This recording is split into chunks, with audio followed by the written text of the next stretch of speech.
Hello, boys and girls. Today, we will be reading Curious George's Dream.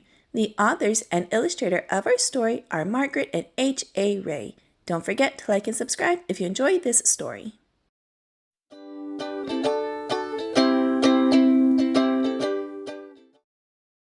This is George. George was a good little monkey and always very curious. After a long day at the amusement park with his friend, the man with the yellow hat, George was tired and glad to be home. Soon dinner was ready, but when George sat down to eat, he was too small to reach his plate. "I'm sorry, George," the man said. "I forgot to fix your chair." He put a large book on George's chair and George climbed up. As he sat on the book that was set on his chair, George thought about his day. All day long he had been too small.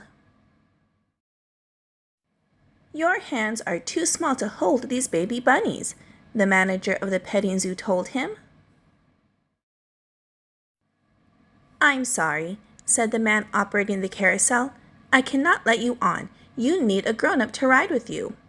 "Maybe next year," said the man, taking tickets at the roller coaster. But after a good meal and a good dessert, George began to feel better. When the dishes were finished, the man said, "George, I have a surprise for you," and they went into the living room.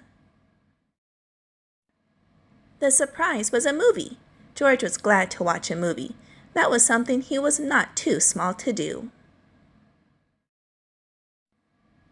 George was enjoying the movie, but it had been a full day and now he had a full stomach.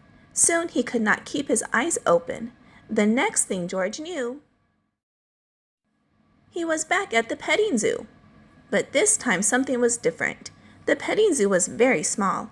In fact, everything was small. George looked around. Then he looked at himself. Maybe everything wasn't so small after all, he thought. Maybe he was big. Uh-oh, this was not right, thought George. Then he remembered the bunnies. Why, he was not too small to hold a bunny now. He was not too small to do anything. What fun, George thought, and he went to the bunny hutch.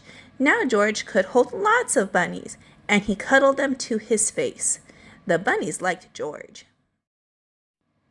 But the manager of the petting zoo did not. "Put those bunnies down," she said. "You'll scare them. You're too big." George did not want to scare the bunnies, so he put them down and turned to go. Then George saw the roller coaster. He was curious. Was he big enough to ride it now?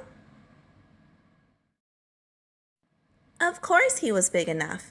If only he could find a seat big enough for him. But the man taking tickets made George leave. "You cannot ride this ride," he said. "You are too big." George was sad he could not ride, but he did as he was told. "Catch that monkey!" someone yelled as George was leaving the roller coaster. "He's dangerous." People in the park became frightened. They began to run. They ran in all directions, but mostly they ran away from George. George felt awful. He did not want to frighten anyone. He just wanted to hide. But where could he go? He was too big to fit anywhere. Then George saw the carousel. He wouldn't need a grown-up to get on with him this time. But this time George wished he had a grown-up with him. He wished his friend were here. George sat on the carousel feeling lonely. Suddenly, someone called his name. "George? George?" It sounded like the man with the yellow hat. Could his friend be here to take him home? George heard his name again. It was his friend. George wanted to jump into his friend's arms, but the man with the yellow hat was too small. How could he ever take George home now? The man called his name again. "George," he said, "wake up. It's time for bed. You fell asleep watching the movie." George looked at his friend. Why, he wasn't small after all. George looked at himself. He was not big. Now George could jump into his friend's arms, and that is exactly what he did. As the man with the yellow hat tucked him in, George was happy to be in his little bed. It was not very big, he thought, but he fit in it perfectly. George was just the right size. All right, boys and girls, I hope you enjoyed this reading of Curious George's Dream. If you would like to add this book to your collection, I'll have it linked down below in the description box. And don't forget to subscribe to my channel so you don't miss any uploads that I add. I hope you'll have a wonderful day, and I'll see you again soon in a couple of days with a new read aloud. Bye-bye!